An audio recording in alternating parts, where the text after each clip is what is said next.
اعوذ باللہ من الشیطان الرجیم بسم اللہ الرحمن الرحیم ومن یعمل من الصالحات من ذکر او انثی وَهُوَ مُؤْمِنٌ فَأُولَئِكَ يَدْخُلُونَ الْجَنَّةَ وَلَا يُظْلَمُونَ نَقِيرًا۔ عزیز دوستو، السلام علیکم ورحمۃ اللہ وبرکاتہ۔ سورہ نساء آیت نمبر 124 تلاوت کی ہے۔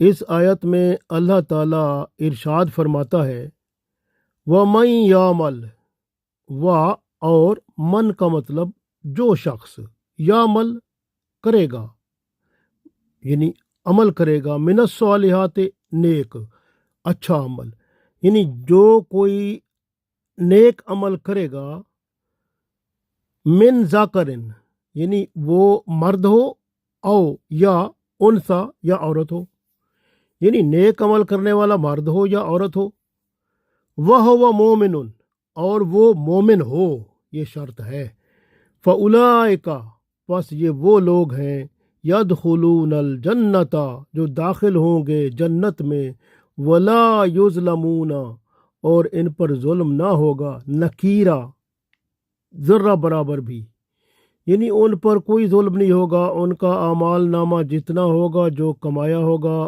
ان کو سب کا پورا اجر و ثواب اللہ عطا فرمائے گا۔ تو اس آیت میں اللہ تعالیٰ نے ارشاد فرمایا وَمَن یعمل مِنَ الصَّالِحَاتِ مِن ذَکَرٍ أَوْ أُنثىٰ وَهُوَ مُؤْمِنٌ فَأُولَئِكَ يَدْخُلُونَ الْجَنَّةَ وَلَا يُظْلَمُونَ نَقِيرًا۔ تو اللہ تعالیٰ نے ارشاد فرمایا کہ اور جو نیک کام کرے گا، مرد ہو یا عورت، شرط یہ ہے کہ وہ ایمان والا ہو، تو پھر یہ لوگ جنت میں داخل ہوں گے اور ان پر ذرہ برابر بھی ظلم نہیں ہوگا۔ یاد رکھیں، اس آیت میں اللہ تعالیٰ نے ارشاد فرمایا کہ جنت میں داخل ہونے کے لیے 2 بڑی شرطیں ہیں، پہلی ایمان، دوسرے اعمال صالح۔